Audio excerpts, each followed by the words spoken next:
할렐루야. 오늘 주님이 여러분들에게 주신 은혜가 있기를 예수님의 이름으로 축복합니다. 사도행전 27장은요, 이제 바울이 로마로 이렇게 배에 압송되어 가는 장면을 1절부터 쭉 설명하고 있거든요. 바울이 왜 죄수의 몸이 되었을까요? 그가 무슨 강도질을 하고 살인을 저지른 것이 아니라 유대인들 중에 종교 지도자들이 바울을 고발했어요. 왜 고발했냐면 바울이 예수라고 하는 이단에 빠졌다. 또 하나는 성전을 더럽힌다. 그리고 백성들을 선동해서 자꾸 무리들이 바울을 쫓아다니면서 이 성을 요란하게 한다. 이런 몇 가지 죄를 뒤집어 쓰고 바울이 지금 재판을 예루살렘에서 2번이나 받았어요. 그런데 이제 벨릭스 총독, 베스도 총독, 이 2명의 총독이 다 무죄를 선고했어요. 나는 별로 이 바울에게 죄를 찾지 못했다. 그런데 끈질기게 유대인 종교 지도자들이 바울을 걸고 넘어지는 거예요. 바울에게는 뭐가 있었냐면 로마 시민권이 있었거든요. 그래서 나는 더 이상 예루살렘에서 재판받지 않겠다. 난 로마 가서 로마 황제에게, 최고의 권위자인 그에게 나는 재판을 받겠다.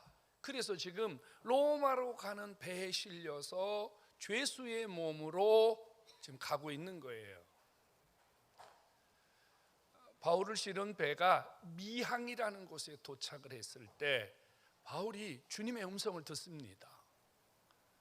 이 항해는 좀 불편하다. 가지 마라. 시간을 좀 늦추든지 아니면 중단하든지 하라. 이런 성령의 바울이 감동을 받았어요. 그래서 백부장과 선주와 선장을 불러서 하나님이 내게 이번에 은혜를 주셨는데 이번 항해는 좀 미루는 게 좋겠습니다. 그런데 이제 백부장의 입장에서는 이 죄수들을 로마로 빨리 데리고 가야 되거든요. 선주 입장에서는요, 빨리 움직여야 지금 돈을 벌거든요. 그러니까 안 된다고 그냥 강행을 한 겁니다. 여러분, 하나님의 살아계심을 믿으시기 바랍니다. 하나님의 말씀대로 이 배가 잘 가다가요, 한가운데서 풍랑을 만납니다. 그냥 비바람 파도 치는 풍랑이 아니라요, 이 배를 이렇게 뺑뺑 돌리는 소용돌이에 휩쓸리게 돼요. 유라굴로 광풍이라고 하는 엄청난 폭풍을 만나게 되고, 자그마치 14일 동안 배가 바다 한가운데서 뺑뺑뺑 도는 거예요. 여러분 상상을 해보세요. 거대한 배가요 14일 동안 밤과 낮을 가리지 않고 바다 위에서 뺑뺑 돌고 있습니다. 우리 조금만 배가 흔들려도 멀미나고 구토나고 그러잖아요. 그런데 14일 동안 밤낮 이 배가 좌우로 아래우로 흔들리니까 그 안에 타고 있던 사람들은 정말 죽을 지경이죠. 14일 동안 물 한 모금도 제대로 먹을 수 없을 만큼 배가 흔들렸어요.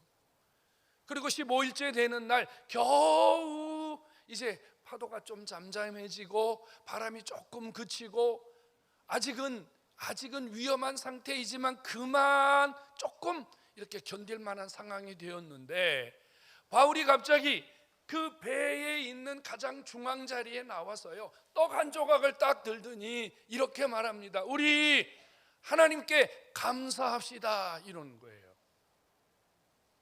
여러분, 예수 믿는 사람들, 저와 여러분들이 똑같이 배 안에 있고 믿는 사람들만 그 안에서 고난을 당하고 시련을 당하고 그래서 조금 여유가 생겼다면 하나님의 은혜입니다. 하나님께 감사해야 됩니다. 당연한 일이죠. 근데 지금 그 배 안에는 죄다 불신자예요.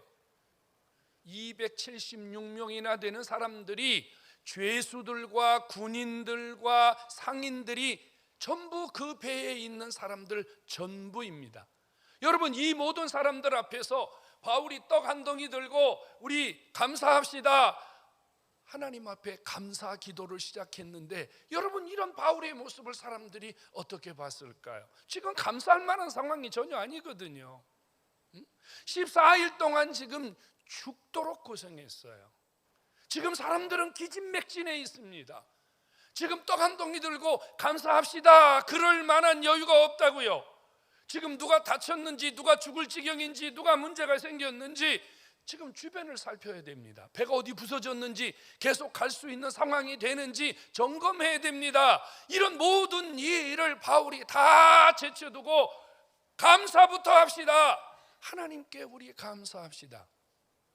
과연 이 바울의 말이 얼마나 설득력이 있었을까요? 지금 감사할 상황이 아니라니까요. 지금 풍랑이 끝난 게 아니에요. 여전히 지금 바람이 조금 잦아들긴 했지만, 파도가 조금 잦아들긴 했지만 여전히 풍랑하는 가운데 그들이 통과하고 있는 겁니다. 아직 문제가 해결되지 않았어요. 아직 그들이 생각할 때 그래 이제는 살만하다, 그래 지금은 감사해야지, 이런 생각을 가진 사람이 단 한 명도 없다고 말이에요. 바울이 누구예요? 우리가 볼 때 바울은 대단한 사람이지만 그 배 안에 서 있는 바울은 죄수의 몸입니다. 죄수의 딱지가 붙어 있다고요. 그 배를 움직이는 사람은 백부장이고 선주고 선장입니다. 리더십이 그에게 있지 않아요. 그런데 왜 갑자기 바울이라는 자가 툭 튀어나와서 죄수 주제에, 자기도 죄인 되어서 지금 재판받으러 가는 죄수 주제에 사람들 다 모아놓고 감사합시다, 하나님께 우리 떡 축사하고, 축사라는 말은 감사라는 말이잖아요. 우리 이거 감사합시다. 여러분, 누가 바울의 말을 받아들일 수 있겠냐 그 말이에요.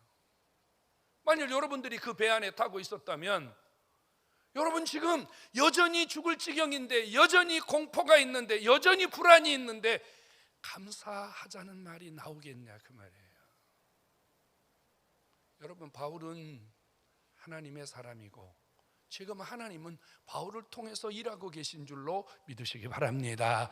여러분, 하나님의 사람 바울이 지금 그 배 안에서 어떤 상황인지 모를까요? 지금 무엇이 급한지 모를까요? 누가 그 배의 리더인지 모를까요? 바울은 이 모든 것을 아주 자세히 알고 있는 사람입니다. 그럼에도 불구하고 그가 제일 먼저 뛰어나와서 떡 한 덩이 들고서 감사합시다, 감사합시다, 감사합시다 이렇게 외친 것은, 여러분, 거기 있는 사람들의 생각을 바꾸려는 거예요. 그 사람들이 갖고 있는 사고를 바꾸려는 거예요. 우리는 살면서 이런 상황, 이런 환경에 처한다면 당연히 우리 모두는요 감사할 수 없다고 생각해요.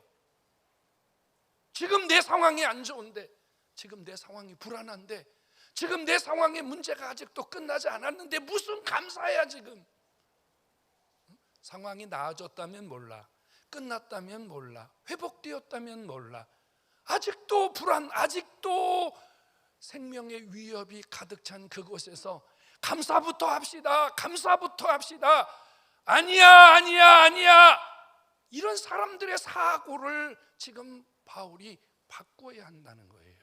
성도 여러분, 하나님은 우리에게 바울을 통해서 이런 말씀을 하고 계세요.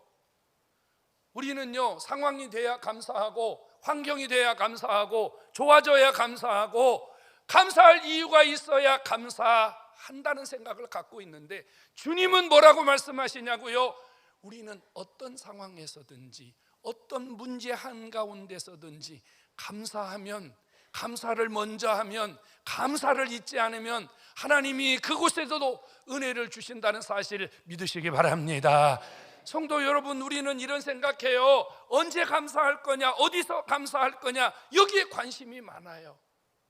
지금 감사할 타임이냐, 지금 이 장소가 감사할 장소냐, 우린 여기에 관심이 많거든요. 그런데 바울을 통해서 하나님 우리에게 말씀하세요. 감사할 시간, 감사할 장소는 따로 정해져 있는 것이 아니라, 내가 감사하면 그게 감사의 장소고, 내가 감사하면 그게 감사의 시간이고, 내가 하나님께 감사하면 하나님은 시간과 때와 장소에 관계없이 우리에게 은혜를 주심을 믿으시기를 축원합니다. 성도 여러분, 시작할 때 감사, 한가운데서 감사, 끝나고 감사. 여러분들은 어떻게 감사합니까? 여러분들은 무언가를 시작할 때 감사하면서 하나님 잘 되게 해주세요? 아니면 여러분 과정을 지나면서 하나님 여기까지 왔는데 앞으로도 잘 되게 해주세요, 감사? 아니면 여러분 모든 것이 다 끝난 다음에 하나님 잘 되게 해주셔서 혹은 여기까지 오게 해주셔서 감사, 여러분 어떤 감사를 주님 앞에 올리고 있습니까? 바울은 폭풍 한가운데서 감사했습니다. 감사를 먼저 했어요. 상황을 정리하고 환자를 돌보고 배를 수선하고 조건과 환경을 살피기 전에 제일 먼저 감사를 시작했어요. 여러분 이것이 하나님의 사람이 살아있다는 증거예요. 하나님을 보여주시는 최고의 방법인 줄로 깨닫기를 축원합니다. 여러분 감사의 상황, 감사의 환경은 따로 있지 않습니다. 감사할 때는 따로 정해져 있지 않습니다. 그래서 바울은 똑같은 말을 데살로니가 교회에 이렇게 말했어요. 범사에 감사하라. 모든 상황과 모든 일 속에서 감사하라. 이는 그리스도 예수 안에서 우리를 향하신 아버지의 뜻이니라. 감사가 주의 뜻이니 감사하는 곳에 주님의 뜻이 이루어지고, 감사하는 곳에 하나님이 여러분들을 통해서 하나님이 원하시는 것, 여러분들이 원하시는 주의 뜻을 이루어가는 줄로 믿으시기를 축원합니다. 여러분 바울은 문제 속에서 감사했습니다. 문제 한가운데서 감사했어요. 지금 여전히 풍랑이 계속되고 있다니까요. 여전히 지금 배가 흔들리고 있다니까요. 여전히 지금 죽음의 위험이 도사리고 있다니까요. 여전히 바울은 죄수의 몸이니까요. 여전히 바울에게는 감사할 만한 상황이나 조건이 1도 없는데 그는 하나님께 감사부터 시작했어요.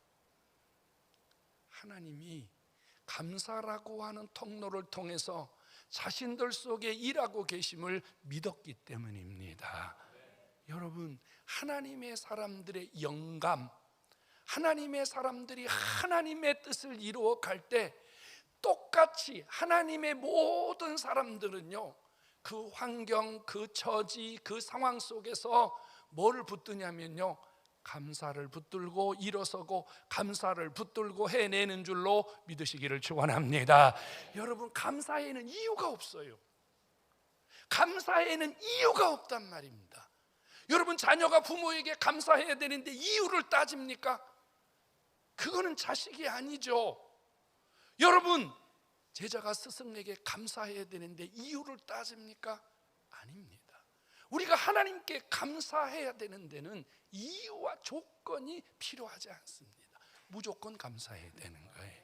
그냥 감사하는 거예요. 그러면 하나님이 감사라고 하는 그 통로를 통해서 여러분들의 그 상황, 여러분들의 문제, 여러분들의 시간 속에서 일하시는 줄로 믿으시기를 주의 이름으로 축원합니다. 감사는 해결되었을 때만 하는 게 아니에요. 한가운데서도 감사하는 것이 진짜 감사예요. 진짜 신앙입니다. 지금 배 안에는요 276명이라고 하는 사람들이 있어요. 백부장의 군인들, 그 다음에 그 배에 필요한 인원들, 그리고 죄수들 276명이나 그 안에 있어요. 그들은 14일 동안 아무것도 먹지 못했어요. 여전히 그들 속에는 두려움과 공포가 사라지고 있어요. 여러분 이때 바울이 그들 앞에 서서 떡 한 덩이 들고 우리 감사합시다 그랬을 때 여러분 그들의 사고가 어떠했을까요? 과연 바울을 제정신으로 봤을까요? 지금 우리의 처지와 형편, 우리의 상황을 전혀 고려하지 않고 뭔 이상한 소리를 하고 있느냐고 바울을 향하여 얼마든지 항의할 수 있지 않겠습니까? 여러분 지금 선주의 머릿속에는 뭐가 들어있어요? 이 배가 얼마나 부서졌나? 이 풍랑으로 인해서 지금 돈이 얼마나 들어갈까? 내가 지금 이것으로 인해서 오늘 재산상 얼마나 피해를 입을까? 돈 걱정밖에 하지 않고 있단 말이에요. 여러분 선장 머릿속에는 뭐가 들어있어요? 빨리 가야 돈을 받을 텐데, 빨리 가서 이 물건, 이 사람들을 부려놔야 내가 돈 받고 또 다음 일을 할 텐데, 백부장, 군인들, 죄인들 머릿속에는 뭐가 들어있을까요? 백부장은 이 배에 실려 있는 죄수들을 지금 호송하고 있는데요, 이 문제가 생기면 자기가 다 책임져야 되거든요. 내가 이 일로 인해서 지금 자신의 앞으로의 앞날에 큰 문제가 생길 거라는 걱정과 염려가 있지 않겠어요?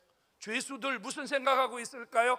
틈만 나면 이 혼란한 틈을 타서 어떻게 하면 빨리 도망갈까, 어떻게 하면 여기서 벗어날까 호시탐탐 기회를 노리고 있습니다. 이런 다양하고 복잡한 사람들 속에 바울이 감사합시다 이랬을 때 여러분, 그들의 생각이, 그들의 삶이 과연 감사로 나올 수 있었을까요? 근데 성경은 이렇게 말해요. 바울이 우리 하나님께 감사합시다 그랬더니요, 그 배에 있는 276명의 사람들이 다 안심하고 음식을 받아 먹었더라. 왜 아멘 안 해요? 뭔 얘기하고 있는 거예요 여러분? 바울이 감사 기도했다 그 말이에요. 바울이 떡 한 덩이 들고 하나님께 감사 기도했는데 그 감사 기도를 듣는 순간 276명의 마음과 생각이 하나 된 줄로 믿으시기를 축원합니다. 소망이 없었어요. 우리 죽을 것 같아, 우리 정말 끝까지 갈 수 있을 것 같아, 낙심하고 절망하고 희망을 잃어버렸던 그 사람들이 바울이 감사하며 감사의 기도를 드릴 때 그들 속에 용기와 희망과 소망이 일어난 줄로 믿으시기 바랍니다. 그들이 음식을 받아 먹었다는 건 뭘 의미하는 거예요? 그래, 저 바울이 믿는 하나님이 우리를 살려주실 것 같아. 그들이 그 하나님을 붙들고 음식 먹고 힘냈다 그 말이에요. 성도 여러분, 감사가 뭔지 아세요? 감사는 우리의 신앙만 일으키는 게 아니에요. 감사는요, 우리의 감정까지 회복시켜서 불편하고 복잡하고 전혀 하나 될 것 같지 않은 상황을 성령께서 감사의 순간에 우리를 하나로 꽁꽁 묶는 기적을 주시는 줄로 믿으시기를 축원합니다. 이게 중요해요 여러분. 싸움질하고 분열하고 서로 못 살겠다고 아우성치는 그곳에 하나님 앞에 감사하는 자가 있다면, 하나님 앞에 감사의 소리를 외치는 자가 있다면, 하나님은 그 한 사람의 감사로 그 환경을 바꾸시고 그 사람들의 모든 것을 회복시키는 기적이 있음을 믿으시기를 축원합니다. 우리는 신앙생활하면서 이런 슬럼프에 가끔 빠져요. 목사님, 내가 주님 앞에 감사했어요. 내가 주님 앞에 헌신했어요. 내가 주님 앞에 충성했어요. 나 주님을 위해서 열심히 일했어요. 근데 왜 나는 안 달라져요? 왜 내 삶은 안 달라져요? 왜 아무것도 나는 변화가 안 일어나요? 왜 하나님은 나에게 복을 안 줘요? 우리 이럴 때가 있거든요. 똑같은 상황이 벌어졌어요. 바울이 배 안에서 떡 한 조각을 들면서 하나님께 정말로 감사했더니 배에 있는 모든 사람들이 하나 되어서 음식을 먹고 용기를 냈어요. 그럼 이제 어떻게 해야 돼? 하나님이 배를 순항을 시켜서 파도도 멈추게 하시고 바람도 멈추게 하시고, 그래서 배가 이전보다 더 잘 가도록 은혜를 주셔야 되잖아요. 그러면 야, 하나님 살아계시구나, 정말로 감사가 능력이 있구나, 이렇게 믿을 텐데 아니었단 말이에요. 감사했는데 파도가 여전히, 감사했는데 바람이 여전히, 감사했는데 이쪽 물과 저쪽 물이 흐르는 곳에 만나가지고 배가 더 많이 부서지고 사람들은 더 많이 요동을 쳤어요. 감사했는데 왜 이러냐고. 감사했는데. 그래서 우리는 시험 드는 거예요. 우리 낙심하는 거예요. 감사했으면 살려주셔야지. 감사했는데 회복시켜 주셔야지. 왜 그러냐고. 이전보다 더 나빠졌어. 이전보다 나아진 게 하나도 없어. 성도 여러분, 감사는 풍랑을 멈추게 하는 게 아니에요. 때로는 우리의 감사가 풍랑을 멈추게 할 수도 있지만 우리가 감사할 때마다 늘 풍랑이 멈추는 게 아니에요. 우리가 감사할 때마다 늘 상황이 바뀌는 거 아니에요. 하지만 중요한 것은 감사하는 자를 하나님이 끝까지 붙드셔서 그 풍랑, 그 환난, 그 어려움 속에서도 끝까지 이르도록 주께서 역사하시는 줄로 믿으시기를 축원합니다. 여러분, 감사하지 않는다, 감사했다고 금방 상황이 바뀌지 않는다고 낙심하지 마세요. 내가 주님을 위해서 뭘 좀 했다고 금방 내 삶이 좋아지지 않는다고 낙심하지 마세요. 하나님은 그래도 여전히 감사하는 사람 붙들고 계심을 믿으시기 바랍니다. 오늘 성경은 이렇게 말해요.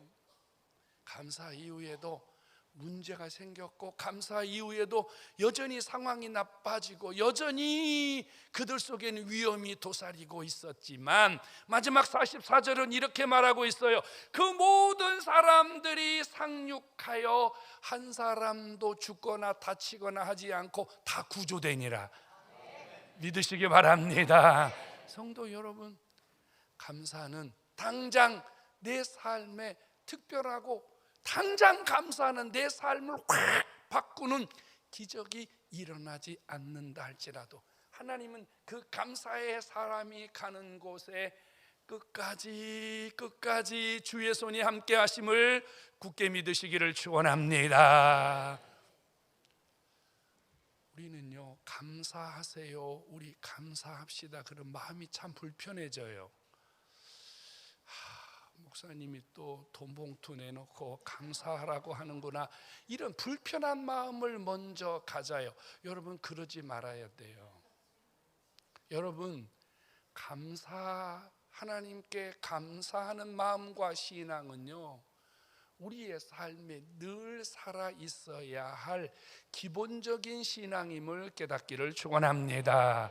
좀 목회하면서 가끔 제가 마음에 이런 불편함을 느낄 때가 있어요. 분명히 하나님 저분에게 은혜를 많이 주셨는데, 저분에게는 감사할 이유가 너무 많은데, 저분은 감사해야 할 조건이 너무너무 많은데 하나님께도 감사하지 않고 사람에게도 감사하지 않고 늘 원망과 불평을 달고 사는 사람들 말입니다.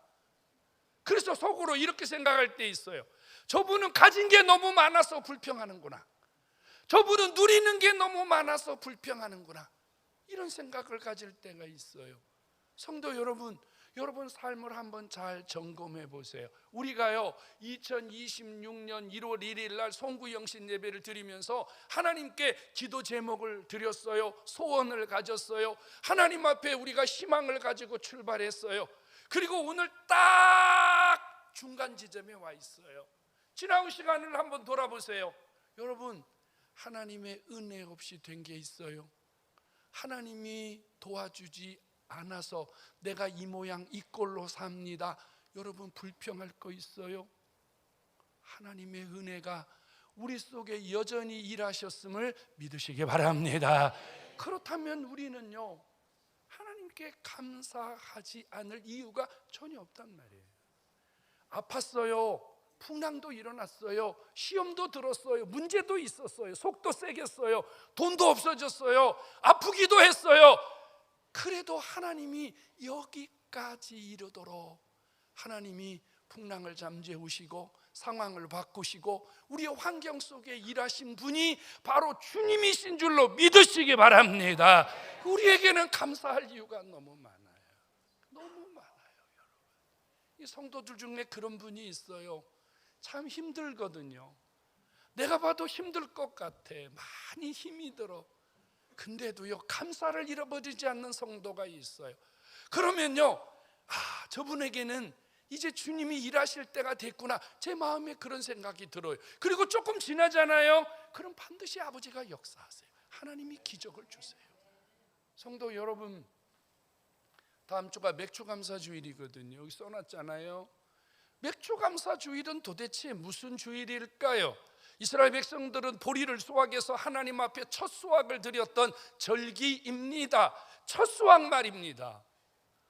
하나님께 첫 수확을 드렸다는 것은 지나온 것에 대한 감사일까요? 앞으로 하나님이 주실 은혜에 대한 감사일까요?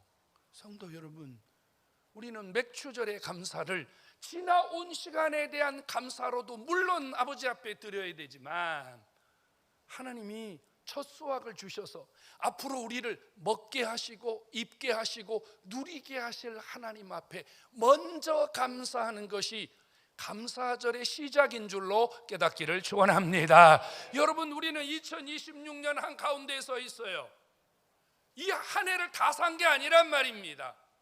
여러분들이 생각할 때 주님이 나에게 뭘 해준 것이 있느냐고요? 이렇게 주님 앞에 불평하는 사람이 있습니까? 아직 끝나지 않았다니까요. 아직 우리가 가야 할 길이 있어요. 아직도 우리가 노를 저어야 되고 바람을 일으켜야 되고 아직도 파도를 잠잠시켜야 될 앞으로 우리가 가야 할 우리의 삶의 여정이 남아있다고요. 이 시간표에 하나님의 기적이 필요하고 하나님의 개입이 필요하고 하나님의 은혜가 필요한 줄로 믿습니다. 그렇다면 여러분 2026년 후반기를 시작하면서 우리가 하나님께 먼저 감사하면서 주여 풍랑을 다스려 주세요, 파도를 다스려 주세요, 위험을 멀리하게 해주세요. 하나님께 먼저 감사함으로 우리에게 주실 은혜를 사모하는 이 감사가 맥주 감사인 줄로 믿으시기를 축원합니다. 여러분 감사로 기적을 체험하는 남은 시간 되기를 주의 이름으로 축원합니다. 여러분 생각해 보세요. 미안합니다. 아픈 분들에게 제가 하는 말이 상처처럼 들릴 수 있을 텐데 미안해요. 여러분 우리가 살다 보면 병들고 아파요. 그때 많은 사람들은 하나님 앞에 이렇게 기도합니다. 하나님께 감사해요.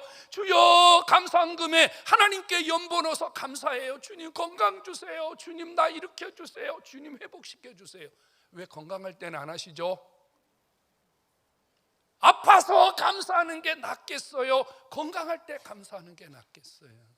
먼저 감사하기 바랍니다. 왜 사업 다 거덜난 다음에 그때 가서 하나님 일으켜달라고 그때 가서 왜 감사해요? 하나님이 지금 멀쩡한 시간, 멀쩡한 은혜 주셨을 때 감사하면 더 큰 은혜가 하나님의 막아주심이 있는 줄로 믿으시기를 축원합니다. 여러분 자식들 속색이고 자식들 방황할 때 하나님 앞에 감사하면서 왜 울어요? 속 안 새길 때 감사하세요. 평안할 때 감사하세요. 그럼 하나님 은혜 주시잖아요. 여러분 범사에 감사는 아버지의 뜻이라 그랬어요. 우리가 주님의 뜻을 이루어 드리는데 아버지가 어찌 우리의 삶을 돌보시지 아니하시겠냐 그 말이에요. 성도 여러분 감사할 배는 이유가 없습니다. 만약에 여러분 중에 그런 분이 있을 수 있어요. 나는 주님 앞에 감사할 이유가 없습니다. 안 하셔도 됩니다. 저는 그렇게 생각해요. 내가 감사할 이유가 없는데 뭘 하나님께 감사합니다. 근데 세 가지 질문을 던져보시고 할지 말지 결정하세요. 내가 하나님의 은혜로 살아왔다, 여기에 여러분들이 동의하지 않는다면 감사 안 하셔도 돼요. 앞으로 내가 살아가는 길 하나님의 개입이 필요하지 않다, 나 혼자 살 수 있다, 그럼 감사하지 않으셔도 돼요. 오늘 하루도 내 생명이 주께 있고 주님이 주신 은혜가 아니라면 나와 내 주변은 아무것도 할 수 없다, 이 은혜를 분명하게 여러분들이 느끼고 있다면 여러분 주님 앞에 감사의 영광을 주께 올려드리시기 바랍니다. 여러분 감사는요 내 삶을 일으키는 거예요. 감사는요 지나온 것도 감사하지만 앞으로 주실 아버지의 은혜를 붙드는 최고의 시간입니다. 여러분 오늘도 감사, 이번 한 주간도 감사, 다음 주에 우리 맥주절에 감사, 아버지 후반기에 1년 내내 주 앞에 감사할 수 있기를 주의 이름으로 축원합니다. 타송량에서 사진을 보내왔는데요, 버마에서 넘어온 아이들과 그 엄마들이 갈 데가 없어서 동굴에 있는, 제가 맨 처음에 갔을 때 동굴에서 봤던 그 모습이 또 이루어졌습니다. 너무 끔찍해. 제가 사진을 안 보여드려요. 너무 끔찍한 거예요. 너무 끔찍한 거예요. 여러분 그냥 사는 곳에 총을 갈기고 폭탄을 투하하니까 그 예수 믿는다는 이유 때문입니다. 부모들이 다 버리고 도망가서 살 곳이 없으니까 동굴에 가 있는 거예요. 아이들 중에는요 부모가 죽고 없어서 고아가 되는 거예요. 그 투투가 40명에서 100명 정도를 데리고 간 거예요. 배를 타고 데리고 오더라고요. 그 동영상을 찍어 갖고 보냈어요. 여러분 이렇게 어딘가에서는요 살아가야 할 용기를 잃어버린 채 오직 하나님만 바라보는 이런 사람들도 지구촌에는 너무너무 많이 있답니다. 하나님이 저와 여러분들에게 주신 이 축복의 시간표 앞에 감사를 잃어버리는 것은 얼마나 불행한 일인지 모릅니다. 우리 감사로 다시 한번 하나님이 우리에게 예비하신 것들을 또 한번 누리는 이런 축복의 시간 되기를 주의 이름으로 축원합니다.